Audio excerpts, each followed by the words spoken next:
about not planning.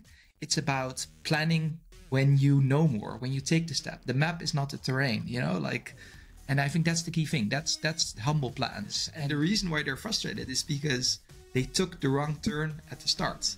And it has nothing to do with the developers, whether they're doing a good job or not. But it never works, because then there's a surprise and the people that do the work are left to deal with the mess, but they don't have the information. They don't know what we're trying to do, and then they're screwed and everybody's unhappy. Yeah, so I think one of the big mistakes I've made early in my career, right, is basically it's very important to build relationships with the different departments. You need to work together before you need them, you know? Hello everyone, welcome to Untrapping Product Teams. Today we are gonna have an insightful conversation because we have Maarten Dalmijn, the author of Driving Value with Sprint Goals. He is a reference worldwide in Agile and product management. But for me, he is more than just a reference. He has been a mentor. He had let's say, the challenge of reading many of my crappy drafts and helping me transform that into something readable. And I'm very grateful for that and glad to have you here. Super happy to be here, and I'm happy we're still friends after all the feedback, because I know I'm Dutch and I can be kind of direct, so I'm happy for that too.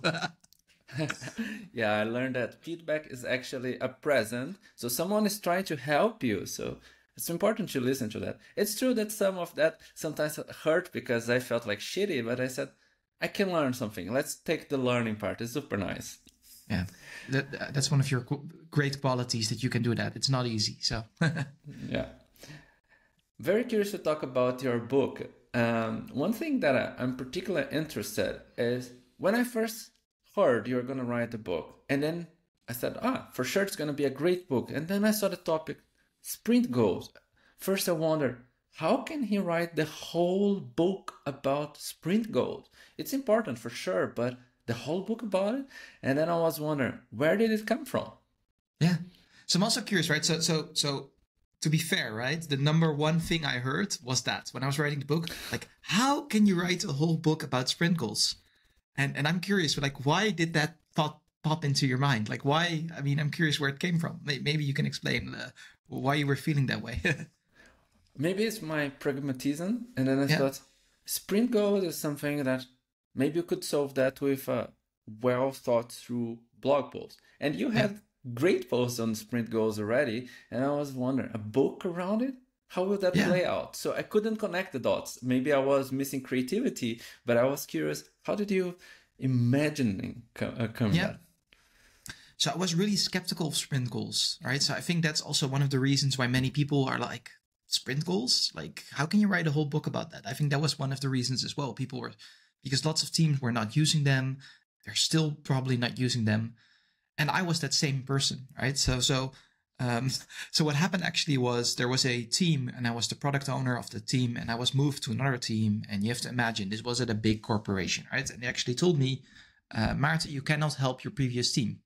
So my old team, they came to me, we don't have a product owner. We don't know what to do. Our stakeholders are asking all these questions. They want 20 things and blah, blah, blah, blah, blah.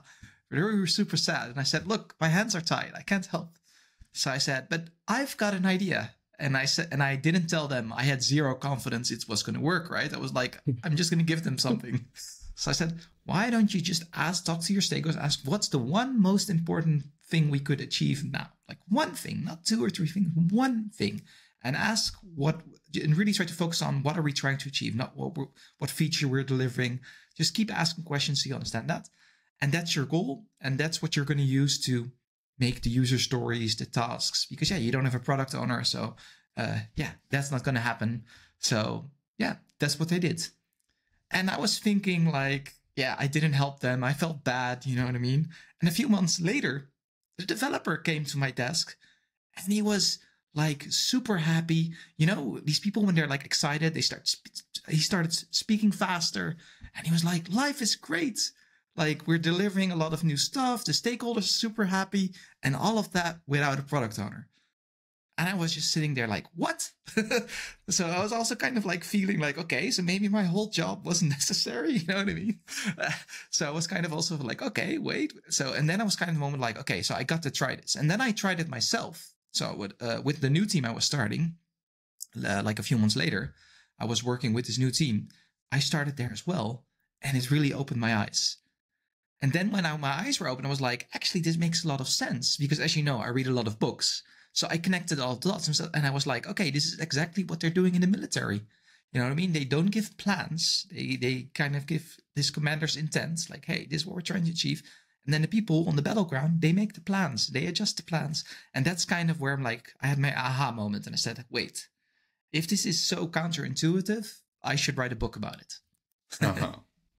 It is indeed counterintuitive. But what you said now, it truly resonates with me, because I had a similar situation working with one team. Then out of the blue, you are responsible for 3 teams. And I was the guy, maybe like you, writing user stories, everything detailed, feeding the team.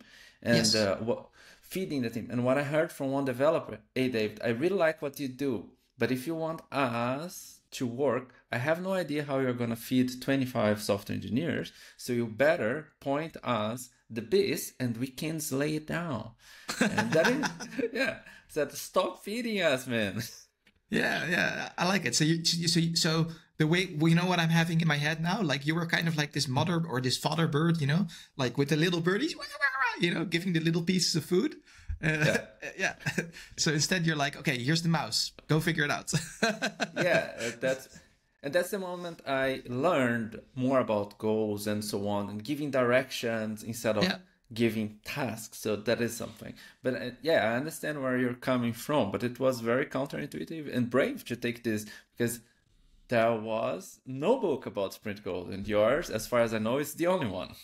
Yeah, it is the only one, but I also have to be frank, right? So I think sprint goals are kind of like at the intersection of Scrum and product management, because ultimately, if you read my book, actually there's one reviewer who said like, hey, the title is a lie. Like, it's not a book just about sprint goals, which is kind of true. It's not. It's actually more a book about delivering value. But sprint goals are means into an end. They make sure that the team is anchored in what are we trying to achieve, which is ultimately the most important thing. And of course, then you can express that at user stories or in a product backlog. But that's all not as important as what we're trying to achieve. It's a vehicle. And that's, yeah, so it's kind of like I could have called it driving value with sprint goals, or I could have given it a product management title, because in the end, it's not really about sprint goals. So it's more about how do we work on the right things and how do we know it's a success? Yeah, the book is quite rich in many other aspects. I agree. It goes way beyond sprint goals. And one thing I want to talk to you is about the elephants in the room. Oh. Leadership wants predictability. So they come up with all the output-oriented roadmaps and so on, and all of this happens. But the team has a need of balancing all of this with flexibility, a plan that the plan is not the goal. The plan is a means to reach something. How can they do that? Yeah, I think one of the biggest challenges why this is happening is because in companies, they usually talk about features, as you know, right? Like, we need to deliver these features.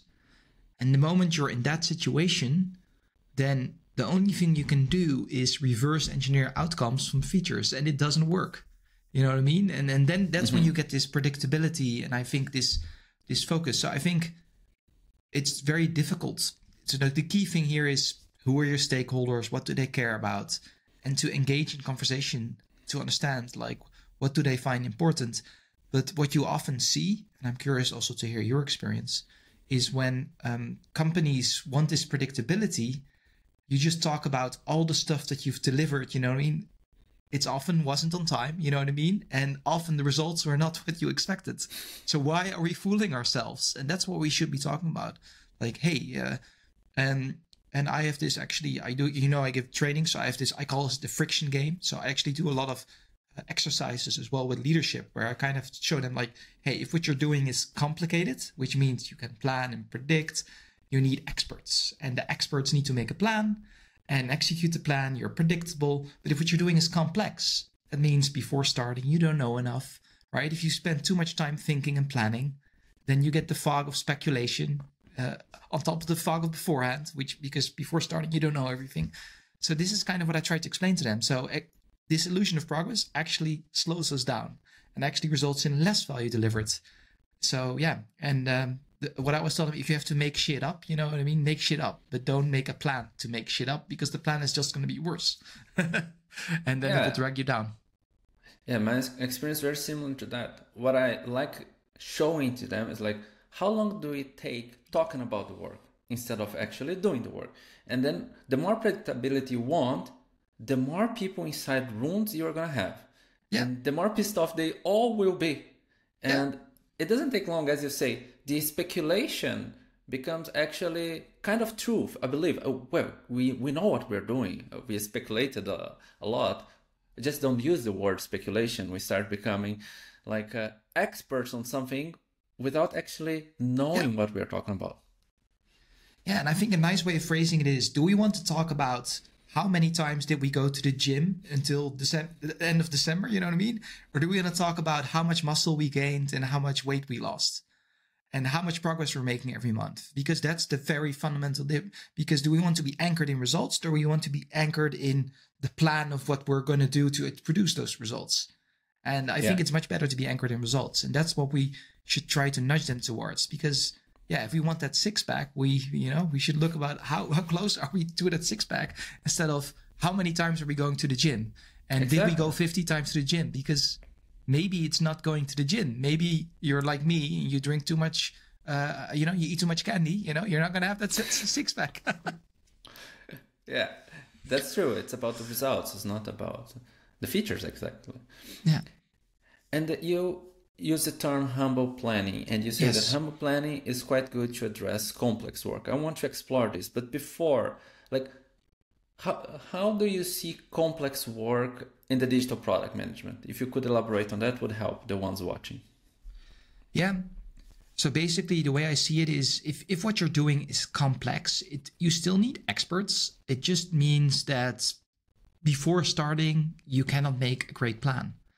And I know a good example is, I've rebuilt many products, and I've made all kinds of plans before starting. It's going to take 9 months, and this is all the stuff we have to do. And it was never correct, because during building, you discover, oh, wait, permissions, it's way more difficult than we anticipated.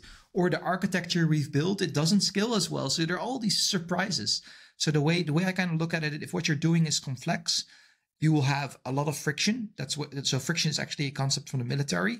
And friction means you have fog, you have surprises, so stuff you cannot anticipate, which means you need to adapt, which means your plans need to change. And this is actually where the humble planning comes from. You need to keep your boots on the ground, because you're surrounded by fog. And instead of standing still, going into meeting rooms, doing big room planning, and thinking about what do we see through the fog, you know what I mean? Where you take a step. And then you're like, oh, wait, do we see something? Do we, what does the terrain look like? And that's a humble plan. So it's not about not planning. It's about planning when you know more, when you take the step. The map is not the terrain, and I think that's the key thing. That's humble plans. And as you said, this desire for predictability, that means they want to have beautiful plans. They want to have confident plans. They want to have these plans that scream they know what you're doing. But if you're doing complex work, you don't know what you're doing before starting. You have to figure it out. Yeah, that's true. And I like this part of humble planning, because so you use what you know, and then you step into the unknown, because there will be friction, there will be surprise. Because you say a lot of times, we suck at estimation. That's the truth. So we need to face reality as fast as possible. But how do you bring the humble planning into life? Yeah, I mean, I think we talked about it a little bit before. I think the key thing is to understand, it depends on what we're doing. So, I mean, imagine you've built a product, right? And you're delivering all these small improvements. It probably can be pretty predictable, you know what I mean? You can make pretty good plans. But if you're doing something new, or you're really improving stuff, where you don't know exactly how you're going to do it, that's the realm of the complex. And that's what you should be talking about, making them understand, hey, this is not how it works. And I always talk about, do you want the illusion of progress, or do you want the best progress possible? Because going for these beautiful plans, it makes us feel great, but it's the illusion of progress. It's like me making a plan for going to the gym like every week. You know what I mean? Yeah. Or do you want to focus on the results and figure out like, hey, like, how can we get Maarten to go to the gym? Yeah, you know what I mean? Like, oh, this is not working. You know, what should we do? And yeah, that's the reality, I think. And that's what you should be talking about. Yeah, it's what you said. It's about conversation. Know your stakeholders, talk to them, because they are not bad. They just don't know another way of working. They have been used to this way. Either it worked or didn't work. Most probably it didn't work if they have been doing extensive plans for a while. So someone needs to show them a different way. Yeah. And it's incredibly hard, right? I mean, I have not always achieved success.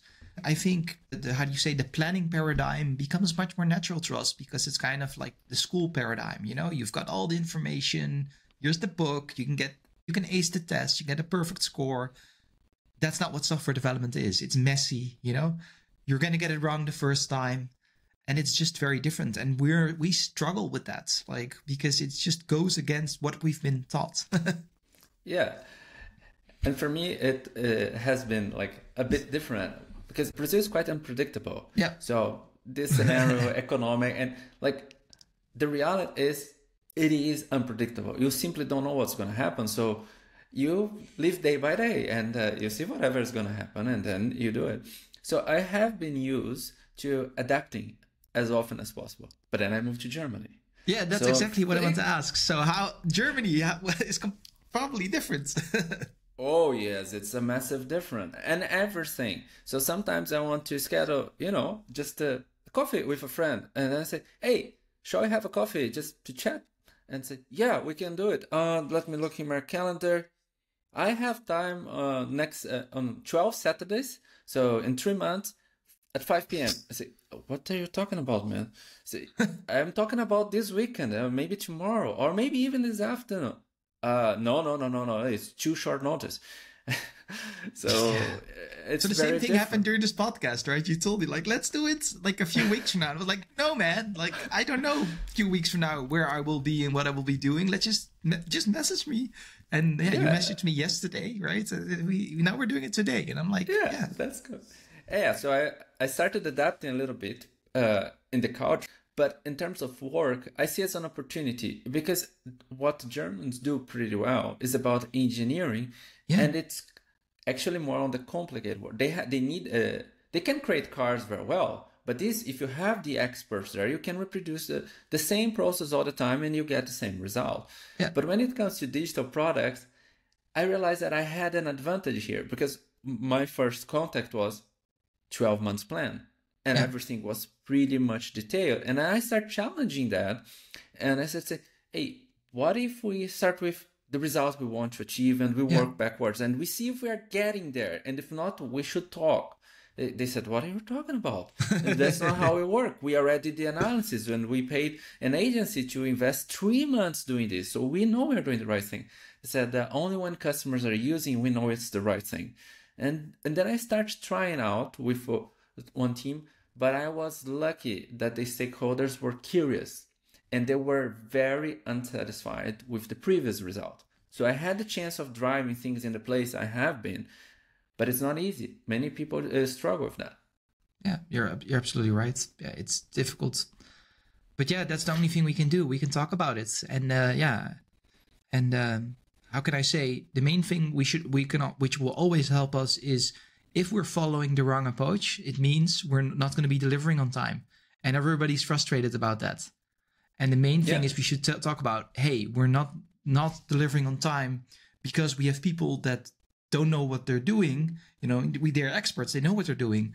But the nature of the work means they will not know what is necessary to do. You know what I mean? It's very different. They know what they're doing, but it's, you're opening up the floor and then you just see what's underneath and what you have to do and how much work it's going to entail.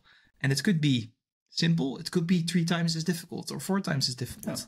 Yeah. And that's the nature of the work.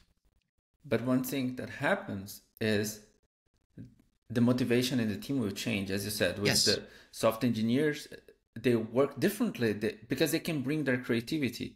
If you have a detailed plan, they have no chance of being a software engineer. I say they will be coders. They code whatever they receive. And they don't like that. Code monkeys. I mean, yeah, Yeah. it's not fun. But I think the other problem is, right? So the other thing I've seen, if you have a feature roadmap with timelines, I've seen companies after the first month, the first feature is delayed. Then the next 9 months, they only hear, we're delayed. Everything is taking longer than expected. So 9 months, everybody is frustrated. And the reason why they're frustrated is because they took the wrong turn at the start. And it has nothing to do with the developers, whether they're doing a good job or not. And the attention is to the wrong thing. It's the feature. And I say that it's a kind of wrong mindset. It's thinking like a great product is the one you have no more features to add. So add as much as possible and then it becomes great. I don't think it's like that. No, it's absolutely not. It's not about the features. It's about what those features make possible. And that's what you should be focused on. More features is not better. No. Actually, many times it's about which feature can you remove so then the customers don't get distracted. It's one of the things I like asking companies. When was the last time you retired a feature? Yeah. So if I hear crickets, it's then I say, all right, so we should have a conversation here. Yeah. If you don't know what to remove, you will not know what to add either. It's as simple as that. It's as simple as that. And one of the things you say in the book, you mentioned already, it's the intent-based. So I think this is quite powerful. Of course, it requires leadership and many things.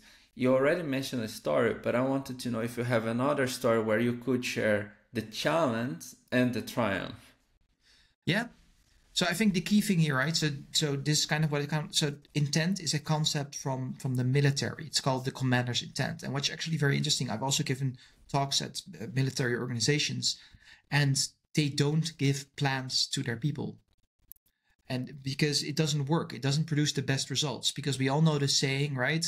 No plan survives first contact with the enemy. And I think Mike Tyson said something along the lines of, hey, everybody has a plan until they get punched into the face. Well, soon we'll see. He's going to be fighting again against Jake Paul. So let's see what's going to happen. But anyhow, I digress. So the key thing, right? So you start with the commander's intent. What are we trying to achieve and why does it matter? And why is that? Let me give you an example. So this team I was talking about, this was a finance team I joined. So before I talked about I joined a new team where I started using sprint goals.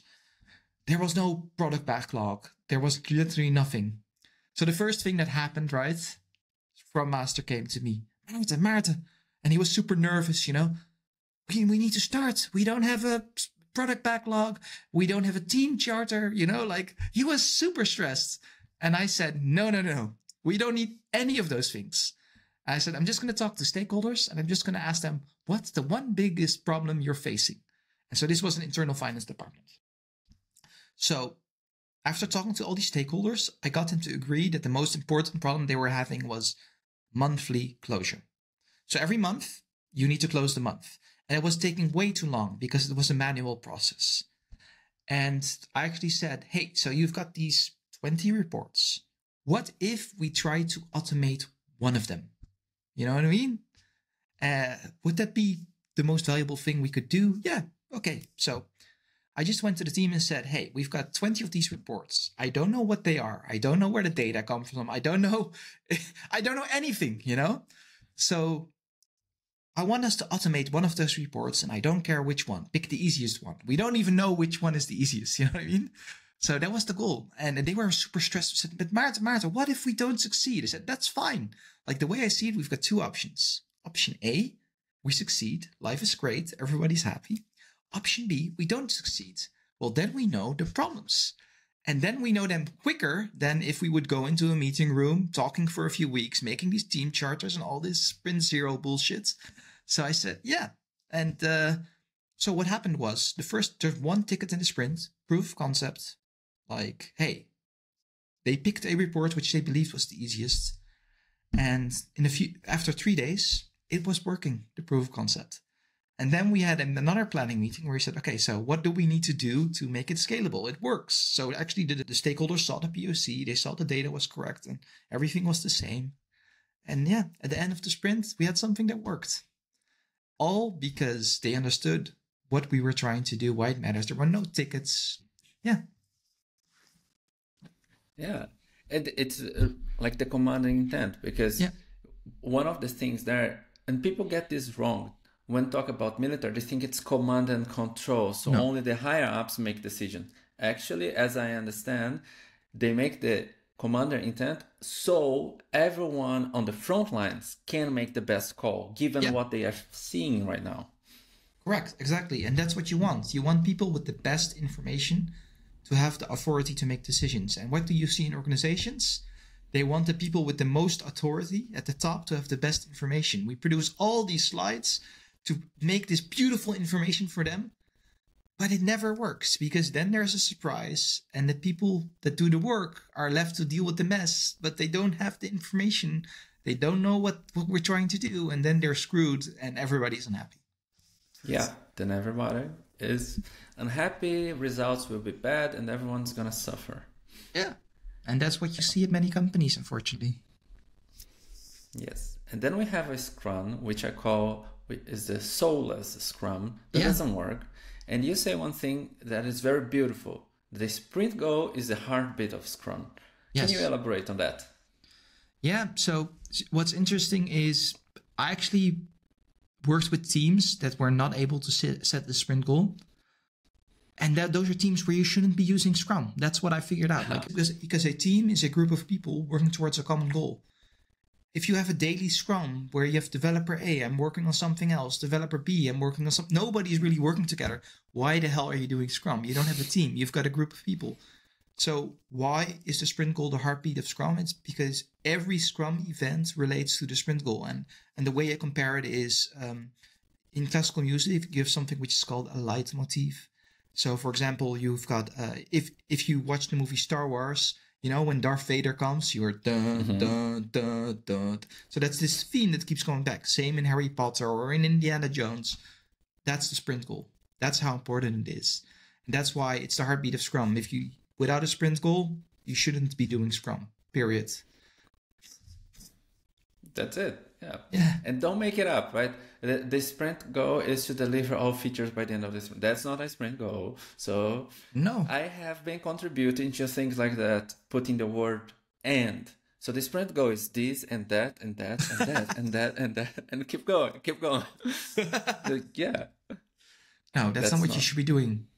Yeah, but I do think a key point, right? And you also know this, right? The reality is there are always other things. The only thing the sprint goal says is, hey, like, if there are surprises and things go differently than expected, what's the one most important thing we want to focus on? You know what I mean? The most important thing. That's a sprint goal. Sometimes life is easy. There are a few surprises. Then you can work on some of the other stuff too, you know? But it's just like, so we don't get distracted from matters. Because as you said before, or as we said before, discussed before, estimates are wrong. Could be 2 times as big. And what do you do then?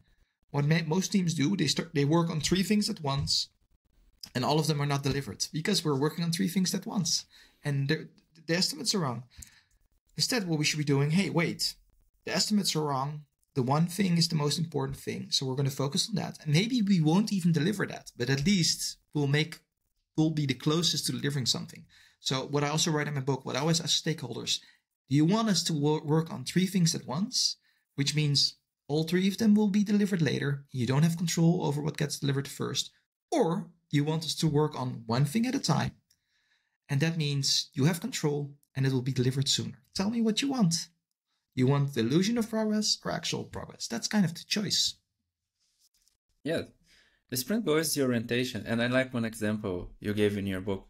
I think it was about the chicken soup and the bike lights. Yeah, correct. Yes. Yeah, I can tell the story, right? So basically, this is just a simple story I made up, and it's maybe a little bit recognized.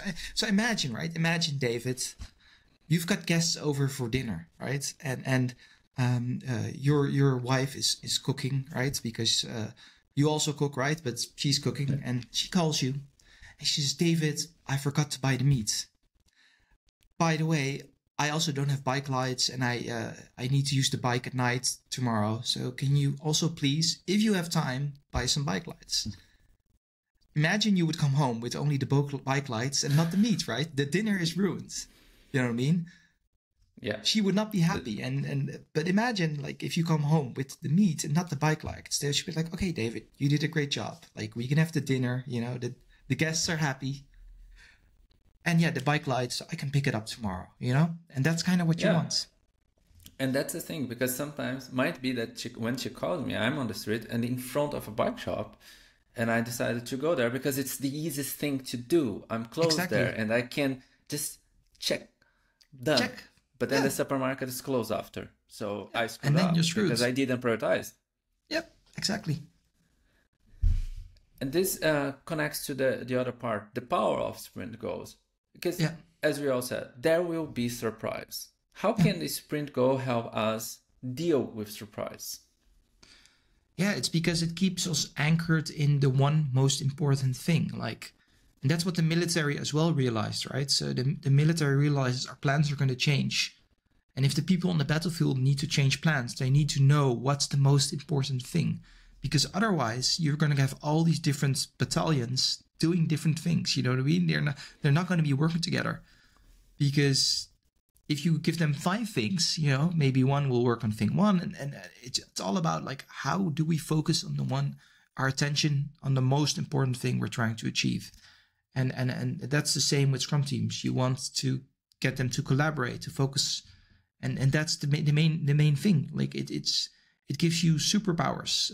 So in the book, I actually tell a very nice story where I actually worked at a digital agency, and we were hired to work on a website by a customer, and we were fighting with each other because we were doing waterfall contracts. You know what I mean? So every change they wanted was a fight because it meant the digital agency. But on the other hand, we wanted to keep the customer happy because we wanted another contract, right?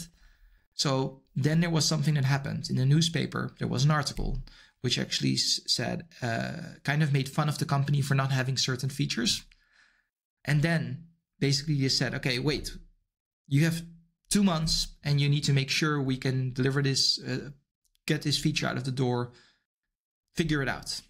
That was the goal, and of course it's not really a goal, it's kind of feature goal, but still there was one clear focus, you know what I mean? Mm-hmm. And then all friction disappeared. People were collaborating. I hated working there, and suddenly I loved working there, all because we were working together instead of having these opposing interests. And this just really shows me the importance of goals. I think a good example is siloed organizations. Then you have legal has different priorities, security. Everybody's fighting with each other, you know what I mean? And that's exactly what you don't want. You don't want to fight each other. You want to fight the challenge. You want to fight the challenge, that's it. Now you approach something interesting. Good sprint goal and so on. I wanted to explore what good and bad look like. I already said one example, the multiple ends. But what is in your perspective, good sprint goal and a bad one? Yeah, so in the book, I have the FOCUS acronym. So which can help, right? It's not everything, but I think it's really, it's very useful. So I think one of the challenges is if you set an outcome-oriented goal, it's going to be boring. You know what I mean? Increase conversion by 2%. You need to have some kind of label. Same as I don't know if you've seen the movie Oppenheimer, right? They had the Trinity test. They have all these names, you know what I mean? So it means something. And I don't want to glorify, of course, what happened there. Project Manhattan, that means people have an easy label. So focus, right? It's kind of like invest is for user stories. And focus is for sprint goals. So the F is for fun. So have a fun title, at least a memorable title, because then people can talk about it. Then it fits in their minds. Nobody remembers these detailed outcome-oriented stuff. You know what I mean? Have a title. The O is for outcome-oriented. What are we trying to achieve? So yes, we're delivering features, but we wanted to achieve something. We need to be anchored in the results. That's the outcome-oriented. So C, collaborative, make it together, make the plan together. Then you can achieve common understanding, because then what you write down becomes a reminder of what everybody already knows. U, ultimate, why? Why are we doing this? Why is this important? Yes, we have an outcome, but why does it matter? The context, because you need context to make decisions, right? You can still give people a goal. But if they don't have the full context, they can still make the wrong decisions. And S, singular, one thing, not 2 or 3 things, one thing. And that's it. I think that's the essence. It's a great one. Yes, Yeah. I like this very much. Yeah, having fun and having a name that people can connect helps a lot. I had a situation similar to you. I worked also for an agency, and clients were so pissed with us because we screwed up everything. And then at some point, we said, I think we know where to go. And we gave the name of the sprint goal as Unbreak My Heart. Unbreak my heart. Yeah. So that was Unbreak My Heart, and then we had some other things there. But it was everything about Unbreak the Heart. So we knew exactly what was highly important for the clients back then. I said, we need to unbreak the heart. Yeah, so everybody understands you're doing these things to make the customer happy because they're unhappy. And of course, then they will remember what are the things we're doing. Yeah, it makes perfect sense. And I get actually many LinkedIn messages from people that this helps so much because it comes alive. It's not just these boring Jira tickets. It's something with heart, you know what I mean? With a story. Yeah, it's true. And some people ask me when I'm teaching, say, you don't talk about Jira and it's so used. And I said, that's the reason I don't talk. The most important tool is something between the ears. It's the brain, it's the mindset. If you use Jira, Asana, or whatever, it doesn't really matter. No, it doesn't really matter. But I do have to say, right, I've been working with Rally and I miss Jira. Well, Jira is not that bad. I just don't want to teach the wrong Jira. I want first the mindset, then the tool will follow. No. I agree with you. I completely agree with you. Like, the tool doesn't really matter except if it's Rally. Then just kidding. Yeah, that's true. But you mentioned another aspect there about the stakeholders. Legal wants something, the others want another thing. There's a friction, there's a conflict of interest, and so on. And sometimes that builds up to a kind of a rivalry, us versus them. And you mentioned in your book about integrating stakeholders. Yeah. How do you do that? Yeah. So I think one of the big mistakes I've made early in my career, right, is basically it's very important to build relationships with the different departments you need to work together before you need them, you know? You've got sales, you've got legal, you've got marketing. They all have their own interests, and it's super important, A, to have a relationship, and B, to understand what do they care about and why. And I think one of the big challenges in organization is there are not enough people who care about everything. You know what I mean? It's not that legal doesn't matter. It's not that they all matter, but it needs to fit together. There needs to be a global optimum, and there are trade-offs to be made. And there are far too many people that don't have sufficient understanding to guide making these trade-off decisions. You know what I mean? Because I don't know, maybe you also have stories to tell, but I've been in meetings with legal departments and they were asking for crazy things because they only cared about legal, like the law. They didn't care about the business impact. They were just like, we have to do this because this is the law, blah, blah, blah, blah. And it's not true because actually there were other companies that were not doing it that way, right? So, and they were not getting fined. So yeah, I think that's a key thing. But the most important thing is facilitate those conversations. Get them together in a room.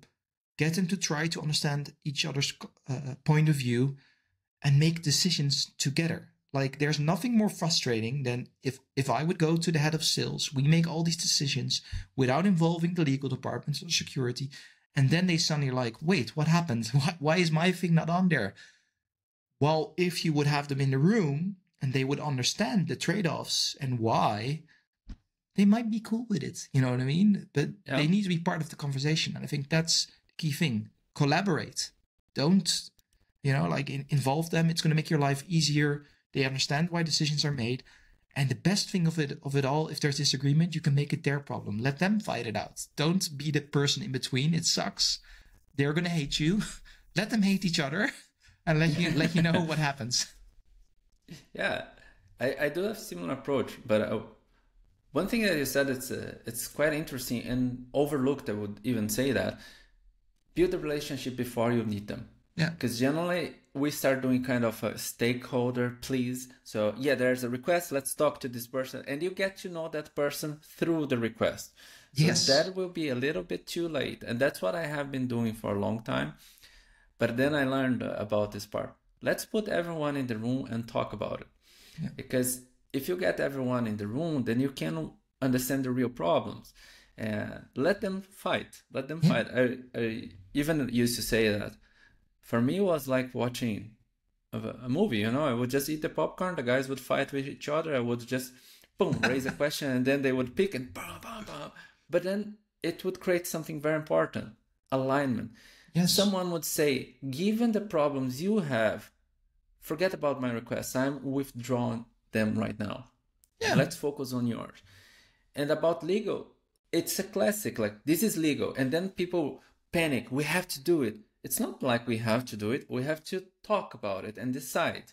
So if you get you versus legal, you lose. That's it. You just lose, because then there's a power fight, and it's not fun. But if you get everyone, and as I said, collaborate, have a talk, and make your problem their problem as well. Yeah, and this is really, I think, one of the big challenges in companies. Like, I've been a QA, right? So with QAs, but also with legal, also sometimes with security, like, yes, we do need to have people that stand up for one aspect, but it's never, a product is never one thing, and just focusing on one thing is never good. And that's I think the key thing. Like, a great QA will not tell you there are 200 bugs, we have to fix all of them. No, they will tell you, look, I've discovered 200 issues. These are the 5 things we must fix. These other things are less important. And that's often what's missing. And the same with the legal department, you know what I mean? They just say, hey, there are 200 things we have to fix, go fix it. Instead of collaborating and saying, hey, like, these 2 things are super crucial. These other things, nobody is doing it in the market. So we might get a warning one day, you know what I mean? But we need to talk about those things. And more. And prioritization, decision making. It goes back to the goal, right? Yeah. Having a goal. Correct. Yeah, I mean, one thing you say a lot is about beating the feature factory. So it's a term you like using. Yeah. And then moving to value delivery. Yeah. That's a big challenge. Where can teams start if they are trapped in the feature factory? Yeah. So I think what makes it so hard is that a lot of people, they think, so let's say there's the moment they realize, hey, we're in a feature factory, which means there are features being provided that they have to deliver. That's a very difficult power dynamic to fix. You know what I mean? What usually happens is that they try to reverse engineer the outcomes from the features they've already decided to build. They don't fix the power dynamic. So the key thing that needs to happen is you have to do discovery. You know, you need to talk to customers, and you need to understand their problems, their struggles, their jobs to be done. And that should, from that process, the features should result. But that's a complete changing of the power dynamic, you know what I mean? Because that basically means that you don't have the C-level or powerful people telling you what to do. And that's, I think, what makes it very difficult. Like beating the feature factory or escaping the feature factory, it means a completely different way of working, which starts with discovery. And the other reason why it's so difficult is a lot of Scrum teams, they are not really in favor of discovery because they actually think everything has to happen in the same sprint. You know what I mean? It's not okay to talk to customers like 5 sprints before, you know, then make a prototype. They believe that's waterfall. No, it's not waterfall. That's how you're supposed to work. You know what I mean? Like that's what I call that walking the truth curve. You know, when you have the least understanding, least information, you do cheap, quick things. It's not possible to plan all those interviews and do all those things in the same sprint. So I think that's the second obstacle. Like a lot of teams, they think you're doing waterfall. No, like discovery takes time, and you cannot do all discovery, all delivery, and all validation in one sprint. Like results are lagging. Forget about it. Like it takes time. It takes time. And many teams are focused on the delivery. And the question generally teams ask, not only teams, but for sure management is going to ask, how can we accelerate delivery? That's the question. Everyone is interested. But there's a better question they are not asking. How fast can we drop bad ideas? Yeah, because there will be bad ideas. Yeah, you talk a lot about it in your book. Like that's the key thing, right? how can we find out in a cheap way that we're wrong? And that's the walking the truth curve I was talking about. Yeah. It's as I said, discover, and it takes time because and also it comes to the strength of the evidence. So if you talk to a customer and you realize customers have interest in something, it doesn't justify full in, let's build a solution right now. And some teams, they think all the discovery needs to happen in a single sprint. So they will get frustrated because it won't. No, it won't. So here's funny, right? So here's a story I always tell to talk about, like, we don't know a lot. So the shopping cart was invented in the US, I believe in Oklahoma, by a grocer. So you know how how he invented the shopping cart was because he was walking in a store and he saw all these older people carrying these bags, struggling. And he was thinking, wait, like, their bottleneck is how much they can carry. What if we fix that? What if we make a cart so they can put the stuff there, and then the bag size doesn't limit how much they can buy? That was the brilliant idea, right? So he made a shopping cart, put it in front of the store. Nobody used it. And you want to know why nobody used it? Because everybody was scared of looking ridiculous. Yeah. And this is a very beautiful story because we all use it every day and it's very common and it seems very obvious. So you know what he did? He hired actors to walk around with the shopping cart. And then people saw, oh, this person is using shopping carts. Oh, they're putting beer in there. That's super handy. I should do that too. And then people... So why do I tell the story? Like, you don't know everything. Like, you need to... You who would have thought that was the problem? Like... Yeah. That's interesting. That's a very interesting story. Yeah. So people, you don't know how they are going to react. It's as you said, no plan will survive contact with the enemy, or no plan survive contact with the customer. Yeah. So it's what's going to happen. Yeah. I mean, we use it every day, and for us, it seemed like, what? That's ridiculous. Yeah, it's like it's very hard to think how I would shop without that. Yeah. Coming from Brazil, we used to shop when I was a kid for the whole month. So whoa. Yeah, it was insane. And you know that probably in Brazil we eat a lot of rice and beans. So my parents would buy like packs of rice, like 20 kilos in total. And I was, oh my God, that was insane. It was crazy. And here in Germany, like people are used to go almost every day. Yeah. So it's different, very different. But I still go, I go more or less like once a week. I use a lot the shopping cart. Yeah. I mean, cool. I understand it. Yeah. Cool. So we are coming to the end of our conversation. But before we wrap it up, is there anything you want to share with our audience? I don't know, right? Like what? So if you found this interesting, consider reading my book, Driving Value with Sprint Goals. And yeah, David's book is coming out soon, so I've read it. It's really awesome. So consider giving that a read too. And yeah, if there's anything you would like to know more about, you can go to my blog or you can send me a message on LinkedIn if you have any questions. And yeah, keep your plans humble. Keep your plans humble. That's fundamental. And for those considering reading the book, if you're wondering, it's not only about Scrum. No matter how you work, Scrum, Kanban, whatever you are doing, if you're creating digital products, the book is going to help you create value faster. I'm pretty sure of that. It's amazing. So go for it. Thank you, David. Welcome. So thanks, Maarten, for the insightful conversation we just had. And we will keep in touch. And for everyone else, don't forget to subscribe to Maarten's newsletter. It's amazing also. You're going to get a lot of insights. So thanks for watching.